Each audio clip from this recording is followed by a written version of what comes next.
Hello BMS second top student, I hope आप सभी लोग ठीक होंगे और अपनी अच्छे से पढ़ाई कर रहे होंगे। तो आज हम बात करने वाले हैं चरक संहिता के अंदर विमान स्थान की, और विमान स्थान का आज हम देखने वाले हैं अध्याय नंबर 6, जिसका नाम है रोग आनिकम विमानम। ठीक है, तो सबसे पहले इस चैप्टर का नाम समझते हैं। रोग आनिकम, देखो रोग का मतलब आप सभी जानते हैं व्याधि होती है, डिजीज होती है। आनिक का मतलब होता है यहाँ पर ग्रुप।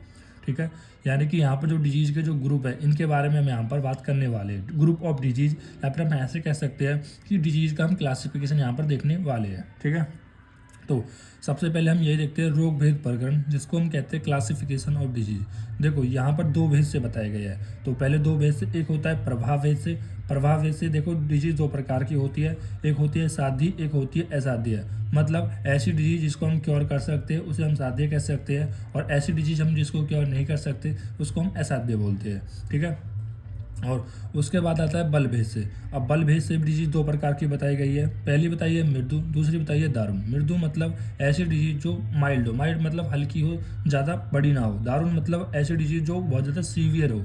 ठीक है, तो फिर उसके बाद है अधिष्ठान भेद से। अधिष्ठान मतलब स्थान भेद। दो ही डिजीज का दो स्थान होता है, एक मनो अधिष्ठान, एक होता है शरीर अधिष्ठान। मतलब मन में कौन कौन से मानस रोग होते हैं, जो रज और तम में डिजीज हो सकती है। ठीक है, रज और तम की वजह से। शारीरिक अधिष्ठान में मतलब वात पित्त कफ की वजह से, यानी शारीरिक अधिष्ठान इनकी वजह से शरीर में व्याधि हो सकती है। ठीक है, फिर उसके बाद निमित्तम कारण बताएंगे। निमित्तम भेद है, निमित्तम का मतलब होता है कारण।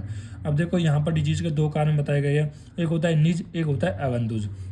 निज में क्या होता है, पहले जो आपके दोष है वो प्रकोपित होते हैं। दोष कैसे प्रकोपित होते हैं, जैसे ये मैं आपको पहले पढ़ा चुका हूँ। जब आप हित्वों का सेवन करते हो तो हित्वों के सेवन करने से दोष प्रकोपित होते हैं, और दोष के प्रकोपित होने की वजह से वो दोष दूसरी धातु इनको प्रकोपित करते हैं और व्याधि को उत्पन्न करते हैं। तो उनको हम निज रोग बोलते हैं, या हम बोलते हैं स्व धातु वैषम्य, यानी जो हमारी खुद की धातु है वो वैषम्य हो जाती है। धातु क्यों वैषम्य होती है, क्योंकि दोष वैषम्य हो जाते हैं। वात पित्त का वैषम्य होते हैं, जो क्या करते हैं, धातु को वैषम्य कर देते हैं। उसके बाद आगंतुज। आगंतुज मतलब ट्रॉमेटिक फैक्टर, इंजरी, आघात, एक्सटर्नल फैक्टर।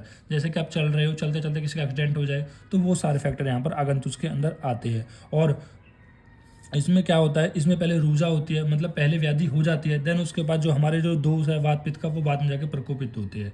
जैसे मान लो किसी का एक्सीडेंट हो गया, तो एक्सीडेंट होने के बाद हो गया तो क्या हुआ, व्याधि उत्पन्न हो गई। ठीक है, अब उसका हाथ टूट गया, पैर टूट गया, तो उससे क्या होगा, जैसे रक्त धातु का क्षय हो गया है। ठीक है, रक्त धातु का क्षय हो गया है, या फिर और भी जो भी मांस धातु है या अस्थि धातु वो टूट गई है। तो धीरे धीरे इसमें करके पहले क्या होता है, व्याधि होती है, देन दूसरे, और उसके बाद हमारा सबसे बाद में होता है दोष उत्पन्न, मतलब दोष विकृति होते हैं। ठीक है, देन उसके बाद हम बात करते हैं आशय भेद से।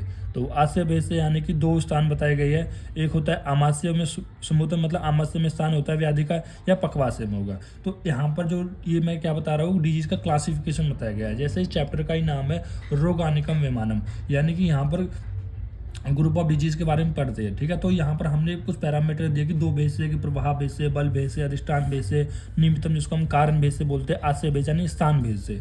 ठीक है, तो ये मैंने यहाँ पर कुछ आपका क्लासिफिकेशन बताया। इसको आप कैसे याद कर सकते हो, पवन आशा। ठीक है, मतलब पवन को आशा है। ठीक है, पवन को आशा है, तो इस तरह से पवन को आशा है कि वो रोगों का क्लासिफिकेशन कर सकता है। तो इस तरह से याद रख सकते हो, पी से प्रभाव भेद से, बी से बल भेद से, ए से अधिष्ठान भेद से, एन से नियमितम भेद से, और आशा मतलब आशय भेद से। तो पवन को आशा है कि वो रोग का क्लासिफिकेशन कर सकता है। ठीक है, इस तरह से आप याद रख सकते हो। उसके बाद आगे देखते हैं, तो यहाँ पर जो रोग के, ठीक है, तो यहाँ पर जो रोग के भेद बताए, एकतव और बहुतव। देखो यहाँ पर उन्होंने बताया जो रोग है वो एकतव भी हो सकता है और बहुतव भी हो सकता है। सर एकतव कैसे हो, देखो एकतव से कैसे होगा, दुख सामान्य से। मतलब जितने भी रोग होते हैं, जितनी भी व्याधि होती है, उनमें एक चीज़ कॉमन होती है, वो होती है दुख। कोई भी व्याधि सही सभी में दुख होता है, तो इस बेसिस पे हम कह सकते हैं जितने भी रोग और व्याधि होते हैं वो एकतव होती है, यानी दुख सामान्य से वो एकतव होती है। अब बहुतव कैसे होती है, जैसे अभी हमने प्रभाव भेद से बताई, बल भेद से बताई, अधिष्ठान भेद से बताई, नियमितम भेद से बताई, आशय भेद से बताई। तो उनके आधार पर जो रोग का क्लासिफिकेशन है वो बहुत प्रकार के हो सकता है। जैसे कि प्रभाव आदि से रोग समूह 10 होते हैं। तो यानी यहाँ पर कितने रोग बताए मैंने, 10 रोग बताए। ठीक है, अब इन 10 रोगानिक का वर्णन हमने कहाँ पर किया है, 5 रोगों का युगम में किया है। भाई ये कितने, 1 2 3 4 5, तो ये 5 युगम है। इन 5 युगम के अंदर हमने 10 व्याधि के बारे में बताया है, तो यहाँ पर भी यही लिखा हुआ है। तो इनके आधार पर हमने कह दिया कि जो रोग का भेद है वो बहुतव है। एक तब भी आप डिफाइन कर सकते हो और बहुत्व भी डिफाइन कर सकते हो। फिर इसी बहुत्व को आगे जाके संख्या और असंख्या भी बताया गया है। मतलब इन रोग के भेद को संख्या कैसे कह सकते हैं, मतलब इनको काउंटेबल है, उनको आप गिन सकते हो। ठीक है, अब कैसे गिन सकते हो, देखो आपने चरक सूत्र स्थान 19 में अष्टोत्तरवें अध्याय में पढ़ा होगा कि जो सामान्य रोग होते हैं वो 48 प्रकार के होते हैं। सर सामान्य रोग क्या होते हैं? सामान्य रोग ऐसे रोग होते हैं जो केवल वात की वजह से हो, या केवल पित्त की वजह से हो, या केवल कफ की वजह से हो। तो ऐसे रोग 48 होते हैं जिनकी वजह से जो हमारे बहुतव जो रोग है, जो क्लासिफिकेशन किया गया है वो काउंटेबल होता है। फिर वही बहुतव जो रोग का क्लासिफिकेशन क्या है वो असंख्यक भी होता है। ऐसा असंख्यक किसके बेसिस पे होता है? देखो आपने चरक सूत्र स्थान 20 जो कि महारोग अध्याय है, वहां पर आपने नानात्मक रोग के बारे में पढ़ा है। देखो ये मैं यहाँ पर सामान्य रोग में थोड़ा गलत बोल गया हूँ। सामान्य रोग में वो केवल वात की वजह से नहीं होता है, मतलब सामान्य रोग ऐसे जो वात की वजह से भी हो सकते हैं, पित्त की वजह से भी, कफ की वजह से, कोई सा भी दोष इन्वॉल्वमेंट हो सकता है, कोई भी दो दोष तीन दोष कोई भी दोष इन्वॉल्वमेंट हो सकता है, तो वो सामान्य रोग के अंदर आता है। जबकि नानात्मक रोग के अंदर आता है कि केवल वात की वजह से होता है, या केवल पित्त की वजह से होता है, केवल कफ की वजह से होता है। ठीक है, जैसे वात के 80 बताए थे, पित्त के 40 बताए, कफ के 20 बताए, तो टोटल 120 हो जाते हैं। ठीक है, टोटल 120 80 140 हो जाएंगे, 120 नहीं 140 हो जाएंगे। और अदर देखो यहाँ पर उन्होंने एक संख्या बताई थी कि ऐसे 140 हो जाएंगे, पर इन्होंने एग्जैक्ट नहीं बताया था कि केवल 140 ही रहेंगे।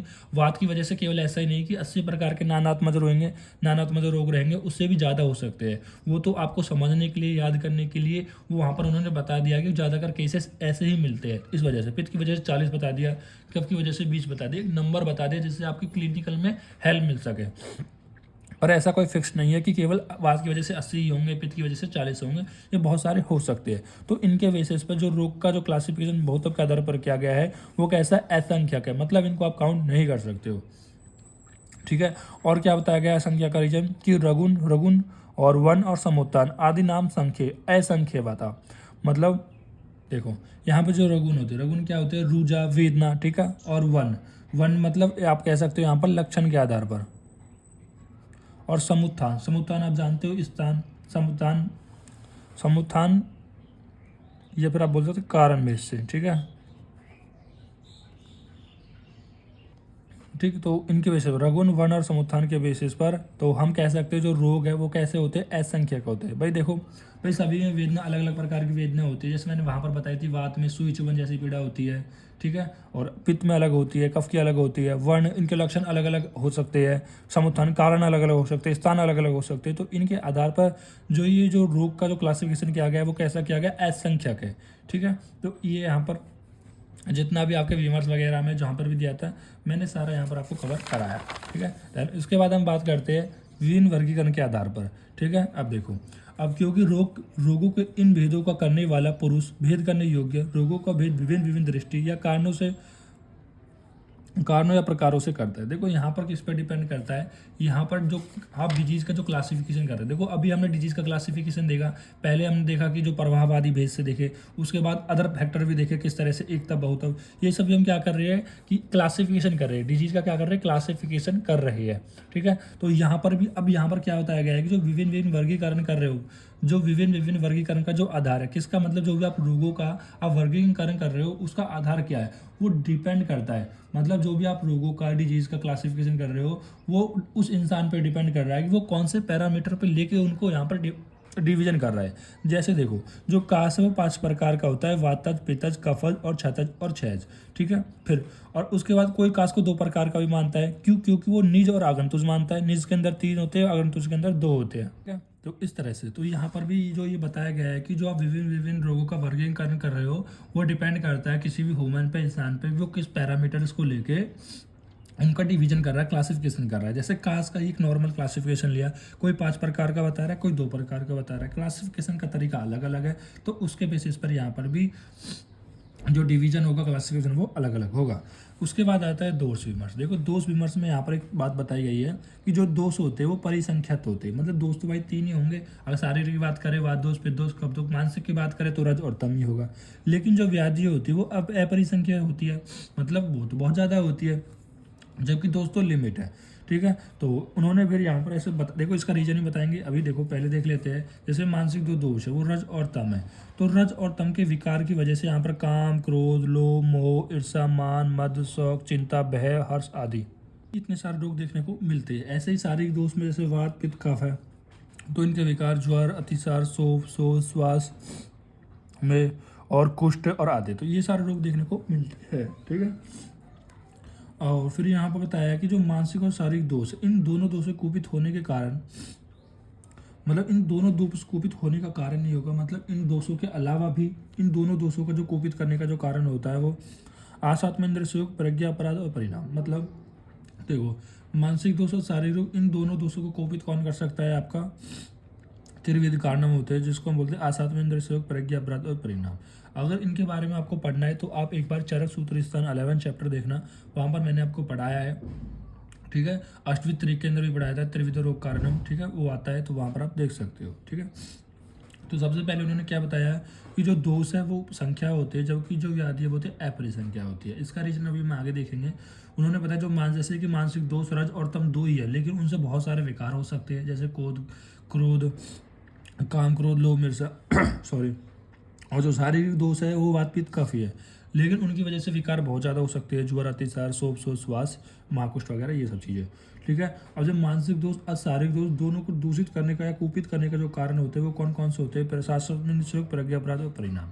और इनको बारे में आपको पढ़ना है तो आप चरक सूत्र 11 खोलिए, वहाँ पर आप पढ़ सकते हो। अष्टवें तरीक का टॉपिक आएगा, उसके अंदर आप डिटेल में इनको पढ़ोगे। ठीक है। देखो,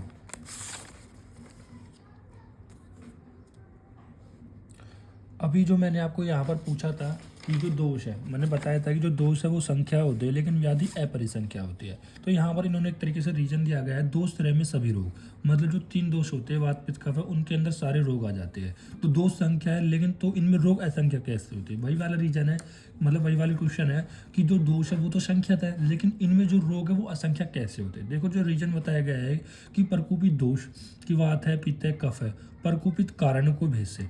अब कारण यहाँ पर हेतु क्या हो सकते हैं? जैसे वात का अलग हेतु होते हैं, जैसे अगर मैं आपसे पूछूं वात के हेतु क्या है, वात के लक्षण क्या है, ठीक है, तो आप बताओगे कि अगर आप रुक्ष का सेवन, अति रुक्ष का सेवन करते हो, ज़्यादा शीत का सेवन करते हो, लघु का सेवन करते हो, सूक्ष्म का सेवन करते हो, विशद का, तो ये क्या होता है? वात के प्रकोप के कारण होते हैं।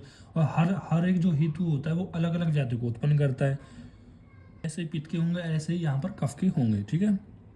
और उसके बाद दूष्य, देखो दूष्य भी अलग अलग हो सकते हैं, कौन से दूष्य धातु है, कौन से मल है, जितने अलग अलग दूष्य होंगे तो उससे क्या होगा, उतने इतने प्रकार के यहाँ पर रोग देखने को मिलेंगे। ठीक है। जैसे रक्त धातु दूषित होगा अलग रोग देखने को मिलेगा, मांस धातु दूषित होगा तो अलग रोग देखने को मिलेगा। तो इसकी वजह से जो रोग होते व्याधि होती है वो असंख्य रोगों को उत्पन्न करते हैं। तो क्या क्या हो गया? प्रकोपित दोष, प्रकोपित कारण एंड दोष्य। जैसे यहाँ पर अदर रीजन भी कुछ, इसके अलावा कुछ अदर रीजन बताए गए, जैसे कि जो ज्वर आदि शारीरिक रोग है उसकी वजह से वो मानसिक रोग में कन्वर्ट कर जाते हैं। मतलब शारीरिक रोग आपस में मानसिक रोग में कन्वर्ट हो जाते हैं। सर कैसे हो जाते हैं? देखो, जैसे मान लो किसी को भी बुखार वगैरह है, ठीक है, शारीरिक अभी हमने देखे थे ना, यहाँ पर देखो दिखा देता हूँ, ये ना ज्वर, अतिसार, शोथ, श्वासों में, मतलब इनमें से कोई भी रोग है, जैसे ज्वर आदि कोई भी रोग है, तो जैसे मान लो किसी को ज्वर हो रहा है, वो क्या, जैसे मान लो 2 दिन से या 3 दिन से ज्वर हो रहा है, पता नहीं मुझे बार बार छींक आ रही है, जिसकी वजह से मुझे वीडियो बार बार रोकनी पड़ रही है। ठीक है, मैं कोशिश कर रहा हूँ फिर भी इस वीडियो को आपके लिए पूरा कर दूँ। जैसे मैं यहाँ पर आपको बता रहा था, जैसे शारीरिक दोष है, जैसे ज्वर है, मान लो किसी को 3-4 दिन से बुखार हो रहा है, तो वो क्या सोचेगा भाई, वो मेंटली प्रॉब्लम आएगा कि मैं अपने काम नहीं कर पा रहा, मुझे बहुत सारा काम करना है, मैं कब ठीक होऊंगा, मैं अच्छे से खा नहीं पा रहा, घूम नहीं पा रहा, तो मेंटली यहाँ पर वो डिस्टर्ब होता है। तो यही बताया गया जो शारीरिक दोष है वो मानसिक दोष में कन्वर्ट हो जाते हैं। तो ये भी क्या है, ये भी रीजन हो सकते हैं कि जो रोग है वो कैसे होते हैं, असंख्यक होते हैं। दूसरा बताया जो रजोगुण है वो तमोगुण में कन्वर्ट हो जाता है। ठीक है। अब देखो, जैसे तमोगुण क्या है, जैसे तमोगुण, देखो एक बार सत्व, रज और तम देख लेते हैं। सत्व क्या होता है? प्रकाशक होता है। रज होता है वो प्रवर्तक होता है, इनिशिएटर होता है, चेंज करने वाला होता है। तम होता है नियमात्मक। नियमात्मक का मतलब कंट्रोल करने वाला होता है। जैसे कि ये जो सृष्टि है, ठीक है, अगर इसमें कोई चीज़ चेंज होती है वो किसकी वजह से होती है? रज की वजह से होती है। ठीक है। तो यहाँ पर भी जो रजोगुण है वो तमोगुण में कन्वर्ट हो जाता है, जिसकी वजह से जो भी रोग होते हैं वो भी कैसे होते हैं? अपरिसंख्यक होते हैं। अपरिसंख्यक बहुत सारे होते हैं। ठीक है। और एक और इसमें इंपॉर्टेंट चीज़ याद रखना, जो रजगुण है, अब रजगुण अगर आपने षड क्रिया काल पढ़ी होगी तो षड क्रिया काल के अंदर ही यहाँ पर प्रसर अवस्था में रजोगुण का इन्वॉल्वमेंट होता है। ठीक है। तो याद रखना, संचय, प्रकोप, परसर, स्थान, संश्रय, व्यक्त और वेद, ये आचार्य सुश्रुत ने 6 प्रसरण क्रियाकाल बताई थी, जिनमें से जो रजोगुण के अंदर प्रसर अवस्था में रजोगुण का इन्वॉल्वमेंट बताया था। ठीक है, अब इसके बाद हम देखते हैं दोष का अनुबंधनीय और अनुबंधी भेद। ठीक है, देखो एक बार इसे पढ़ लेते हैं। स्वतंत्र स्पष्ट लक्षण वाले उन दोषों एवं रोगों को उत्पन्न होने के जितने कारण शास्त्रों में बताए गए हैं, उतने ही उन्हीं कारणों से उत्पन्न होने वाले और उन्हीं दोषों रोगों की शांति के जो उपाय बताए गए हैं, उन्हीं कारणों से उत्पन्न होने वाले। तो ये मैंने यहाँ पर फिर से लिख दिया है, उन्हीं कारणों से। देखो ये वाला जो सेम पॉइंट मैंने यहाँ पर लिख दिया है, इसको आप काट देना।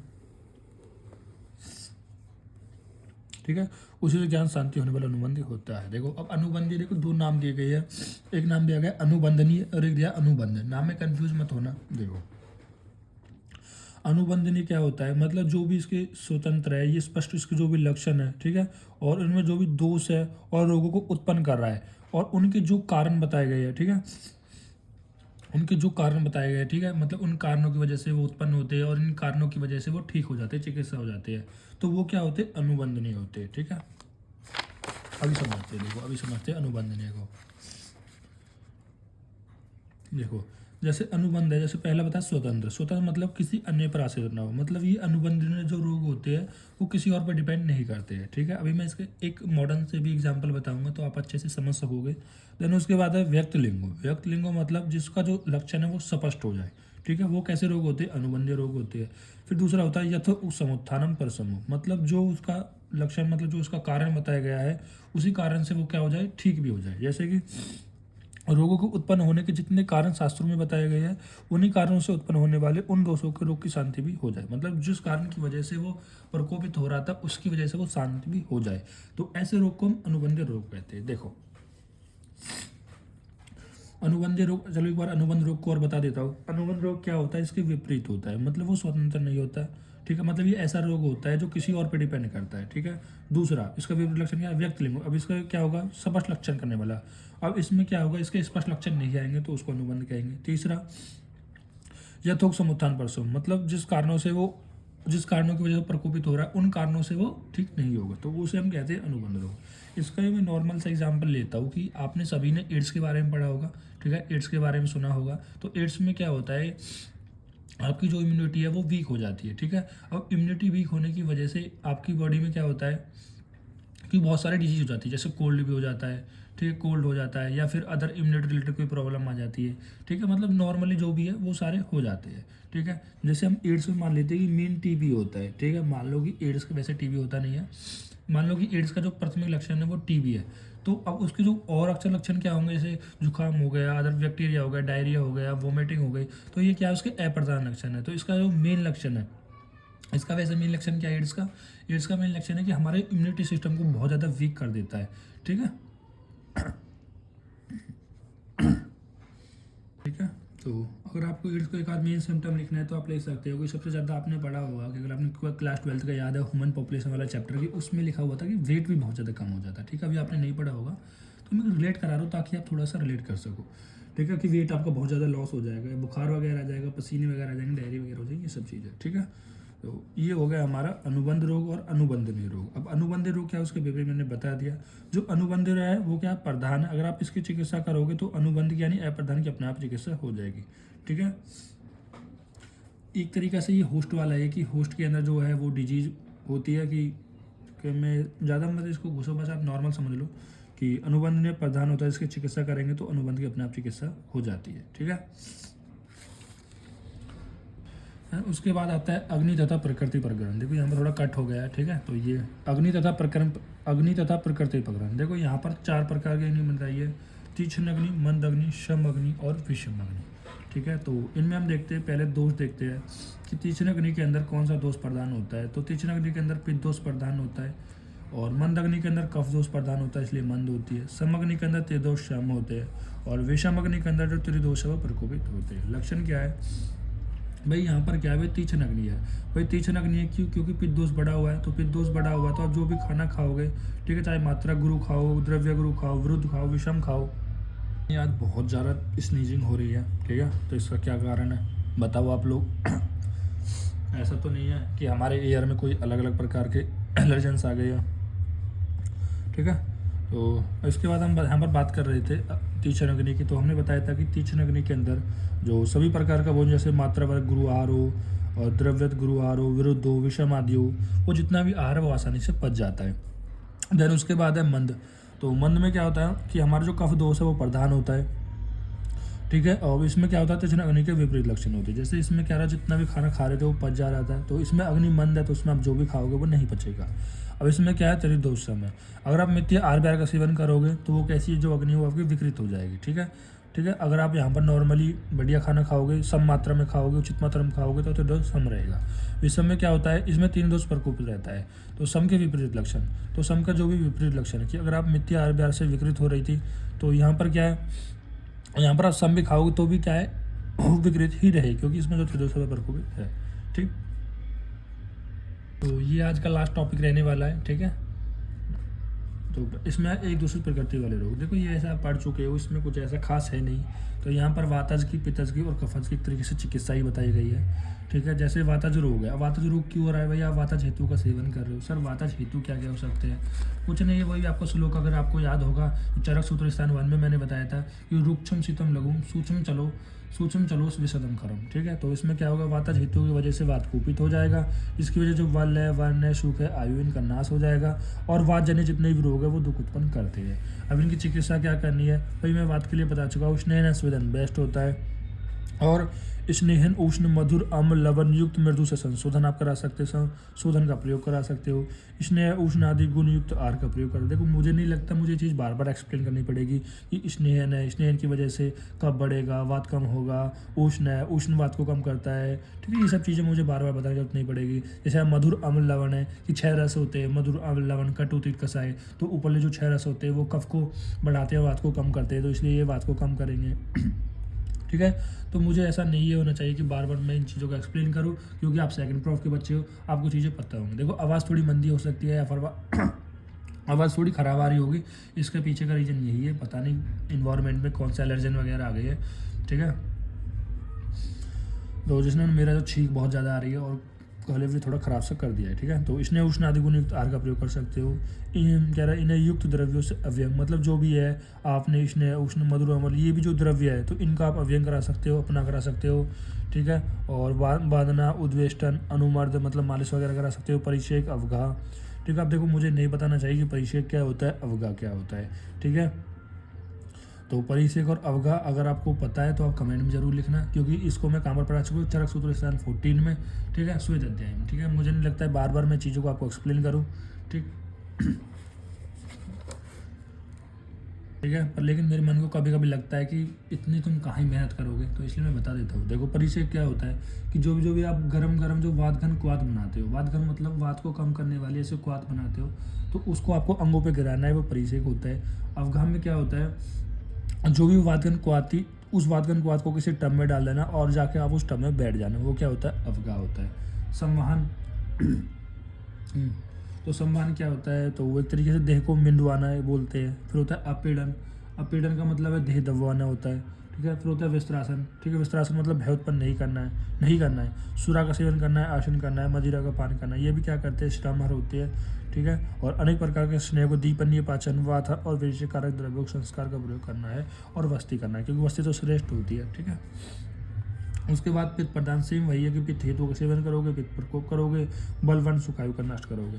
अब इसमें सर्पी पान बताया गया है, मतलब घृत पान कराना है, सर्पी से स्नेहन कराना है। अधश्चय दोषरणम, अधश्चय दोषरणम का मतलब बताया गया है हम नीचे की तरह दोषों को हरण करना है, यानी विरेचन कराना है, एक तरीके से आप ऐसे कह सकते हो, ठीक है।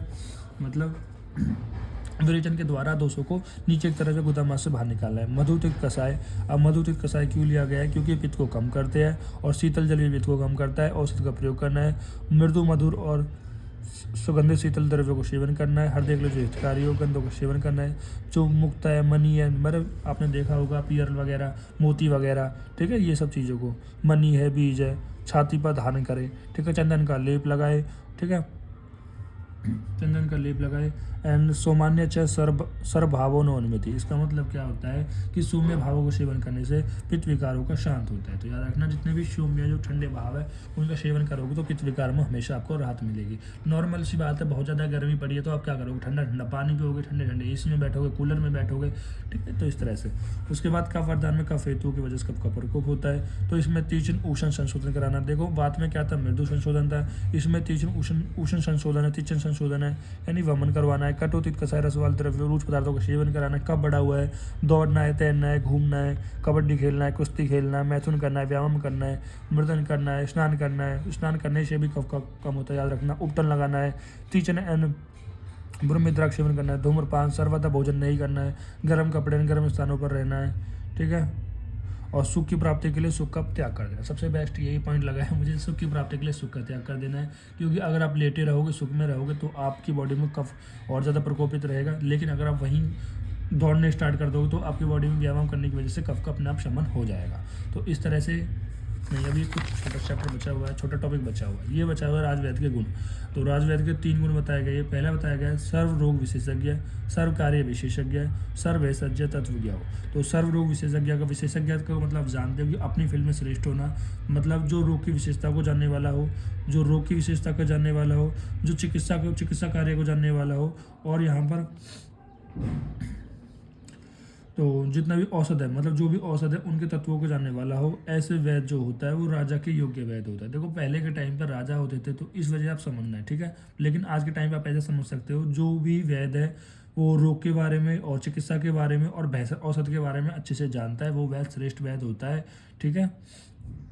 तो इसी के साथ आपका चैप्टर कंप्लीट होता है। और अगर आपको कोई भी डाउट है तो आप मुझे पूछ सकते हो। और उसके लिए यार मैं दिल से सॉरी बोलना चाहता हूँ, मेरा थोड़ा गला जो है वो ख़राब सा हो गया है, ठीक है। और थोड़ी आवाज़ भी मंदी आ रही होगी आप लोगों को, और एक्सटर्नल वॉइस भी आ रही होगी, क्योंकि हमारे गांव में आज शादी है तो उसमें डीजे बज रहा है, तो वहाँ पर आवाज़ उसकी वजह से आ रही है, ठीक है। तो फिर मिलते हैं एक ऐसे ही नई वीडियो के साथ, तब तक के लिए पढ़ते रहिए। और अगर आपको कोई भी प्रॉब्लम है तो आप मेरे व्हाट्सअप नंबर पर 7289009290 पर मैसेज कर सकते हो, ठीक है। और आप कमेंट ज़रूर क्या करो यार, आपकी कमेंट करने से मुझे लगता है कि हाँ मेरा पढ़ाया हुआ आपके काम आ रहा है, ठीक है। तो फिर मिलते हैं ऐसे ही, पढ़ते रहिए, तब तक के लिए ओके बाय।